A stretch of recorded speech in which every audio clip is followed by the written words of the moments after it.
The drum majors from each unit, and most of them have one, two, some as many as three, are all coming forward now, representing each unit who was here tonight. Now the tabulators have spent all this time up there tabulating all the errors to make sure that they got the exact score.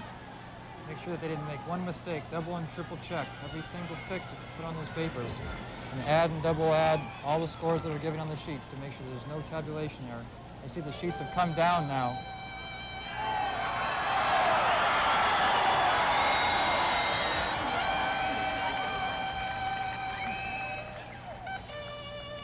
The Lonely Bull.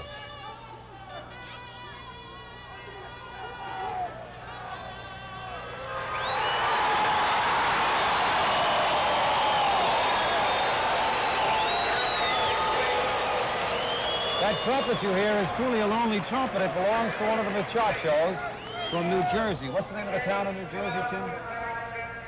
Hawthorne. Hawthorne, New Jersey. New Jersey. And they were disqualified on the basis of a technicality. And up there in the rafters, one of the saddened muchachos is sort of blowing his own version of taps, I guess. Very sad and yet very meaningful.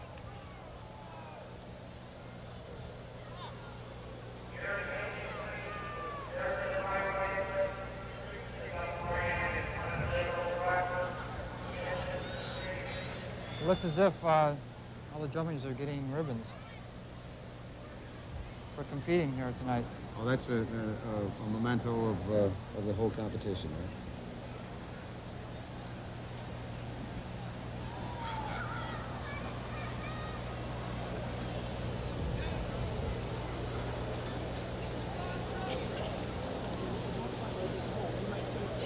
We're awaiting the judges' scores. They're not in yet, obviously, because it's so difficult to judge. Everybody is so close. The 12 finalists, you could hardly slip a piece of cellophane between them as far as the excellence of their performances. Tabulations are a very serious thing, and they don't want to make a mistake. No. I thought earlier that they had come down with them, but I guess they haven't yet. Everyone in the crowd seems to be anxiously waiting the results. Hope they don't become too impatient. Need to see 24,000 people come down in the stands.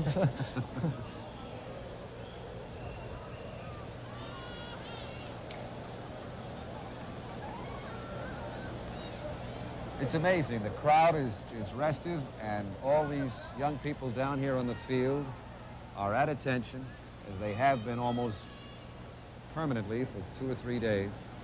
And there doesn't seem to be anybody stirring at all on the field. It all seems to be in the stands. So obviously, if Drum and Bugle Corps teaches something, it teaches patience. It's true.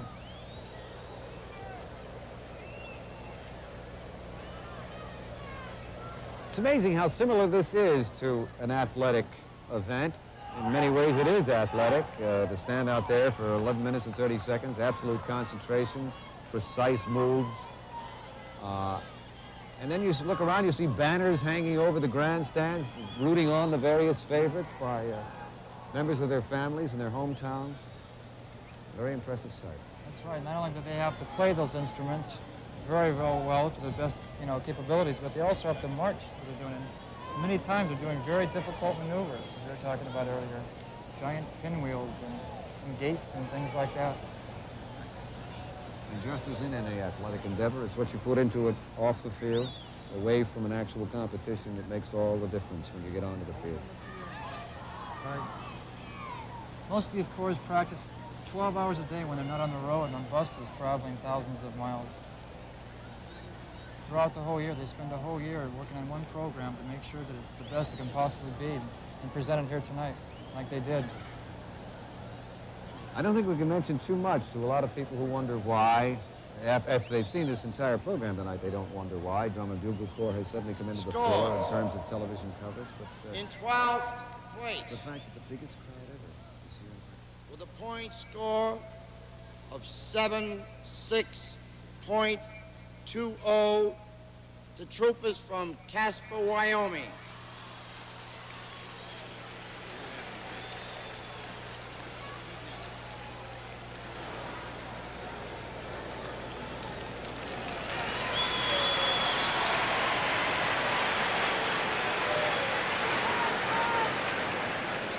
11th place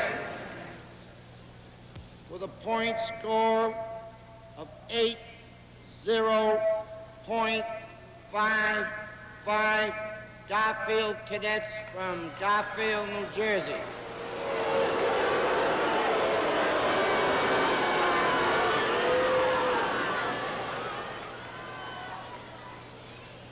In 10th place,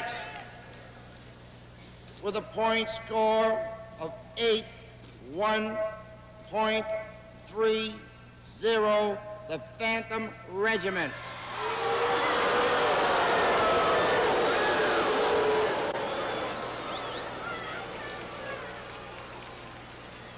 In 9th place,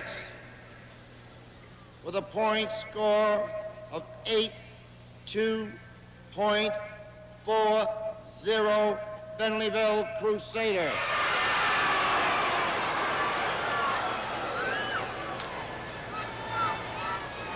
In 8th place,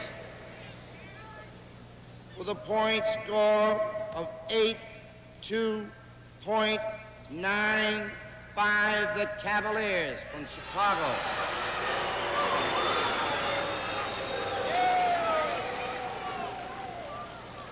In 7th place, with a point score of 85.30, the Kilties.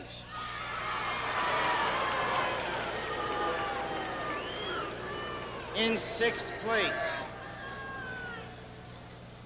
with a point score of 86.00, Oakland Crusaders from Canada.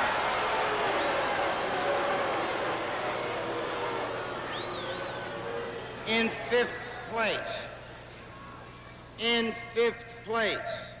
with a point score of 87.50, the Blue Stars.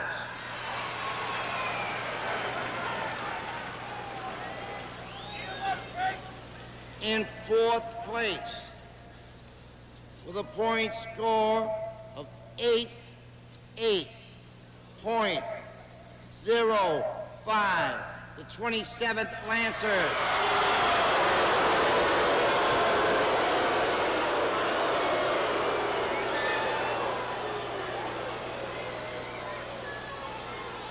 In third place, with a point score 88.60, the Blue Devils.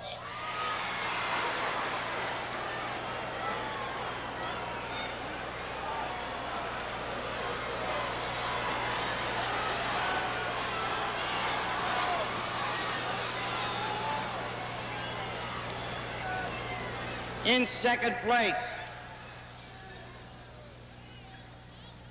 with a point score of 91.00, Santa Clara Vanguard.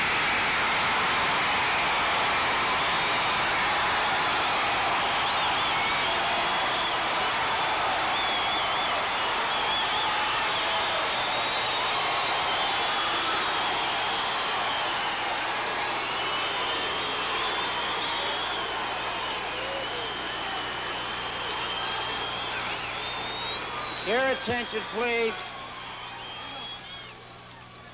Presenting the Philadelphia Bicentennial flag of the city of Philadelphia and a replica of the Liberty Bell to the championship corps is Mr. Len Alexander, Program Director for Philadelphia Bicentennial Corporation.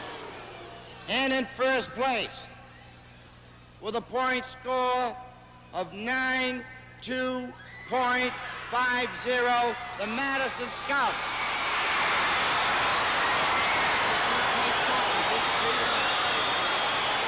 First place trophy will be presented by Mr. Les Parks.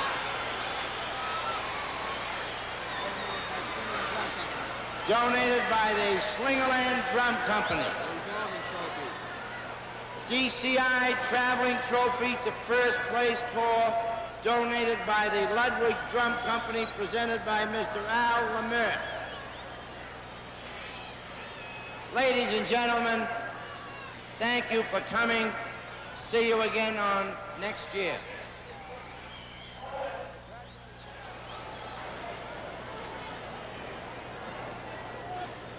The Drum Corps International Authority.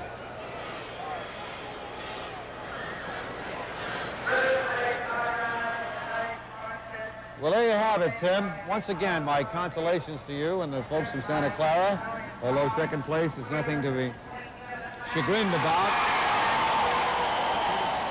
But the Scouts took it tonight, first place, in what you say is one of the highest scores ever. 92 point something, right? Even above 92. But there's only a point and a fraction separating practically anybody in the competition from 12 on. That's right, Jess.